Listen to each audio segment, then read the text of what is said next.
So we had 2 rounds of revenue enhancements, tax increases in the last 8 years. The first was in the end of 2007, and that was prompted in large part by our effort to eliminate a structural deficit that we inherited, a structural deficit that was created by 2 significant decisions in Maryland. One was to reduce the personal income tax under Governor Glendening, and the other was to fund the Bridge to Excellence without a new revenue source.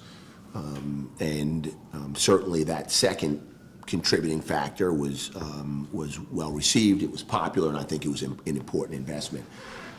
So that was our effort to eliminate the structural deficit. And then the second round was our effort to make sure that we came out on the other end of the recession intact and not having to make large layoffs like you saw in other states, major rollbacks in programs, particularly education, and in some of the other areas we've made investments. So to your question about whether or not it was appropriate, I think it was appropriate because of what we did. We were able to make the progress we made in K through 12 education, funding levels, and the performance we continue to see in our schools. Because of those decisions, we were able to go from one of the most expensive to sort of a little bit better than middling in terms of college affordability, leading the nation in holding down the rate of increase in tuition. Because of those decisions, we are now back in the business of investing in infrastructure in Maryland because we passed the Transportation Infrastructure Investment Act, and we now are much more likely to be able to fund the Red Line and the Purple Line and the weekend mark service and the other types of infrastructure that support growing economies and expanding communities. So I think the answer is yes, appropriate. As I look to the foreseeable future, and I'm not an economist, but I don't see the need for raising revenues or taxes in the foreseeable future. I think we have the revenue streams and the resources. The economy is growing, albeit not as quickly or rapidly as we'd like.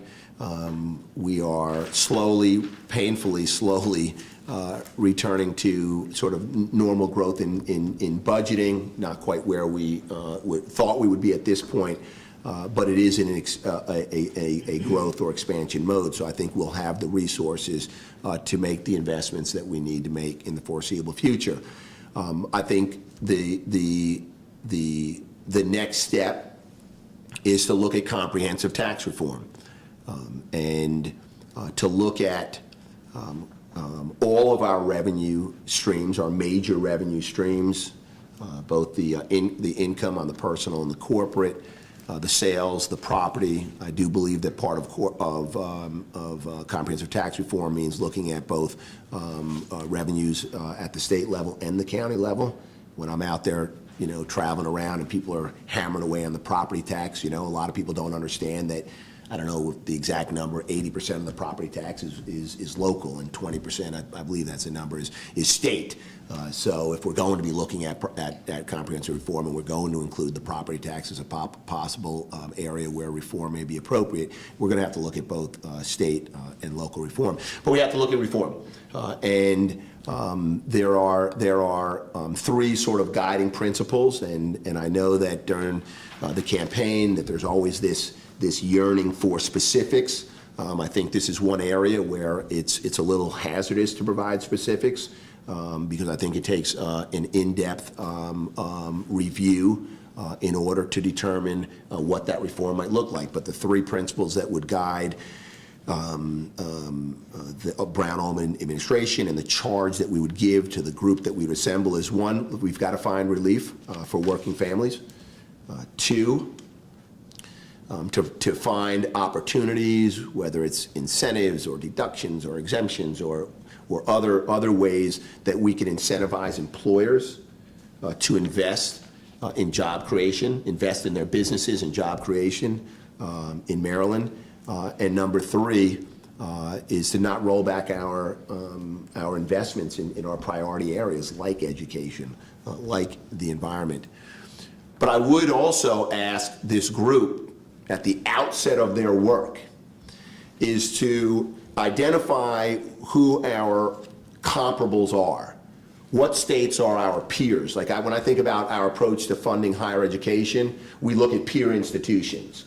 And we ought to look at what our comparables are. And whether or not our comparable would include Virginia, you're going to put Virginia in there because we always compare ourselves to Virginia. But look at the comparables, the states, the levels of service, the quality of life, the states that even, the demographics, to identify the set of comparables. And I think one of the first questions is, what is our revenue? What is our tax burden compared to our comparables? What is the total revenue that we receive from the people of Maryland in all of its forms? And how does that compare to our comparables? And I think that gives us a benchmark in terms of, wow, are we really overtaxing, and therefore we ought to begin this exercise with looking at significant tax relief, or is our receipts, total receipts, comparable, but maybe they don't reflect what we value in our economy and in society, that maybe it doesn't reflect the modern society, the modern economy. So I think the first question that we have to answer is, what is our tax burden with our comparables, our comparable states? And then using those three principles, looking across the board at all of our taxes to see where we can achieve those three goals.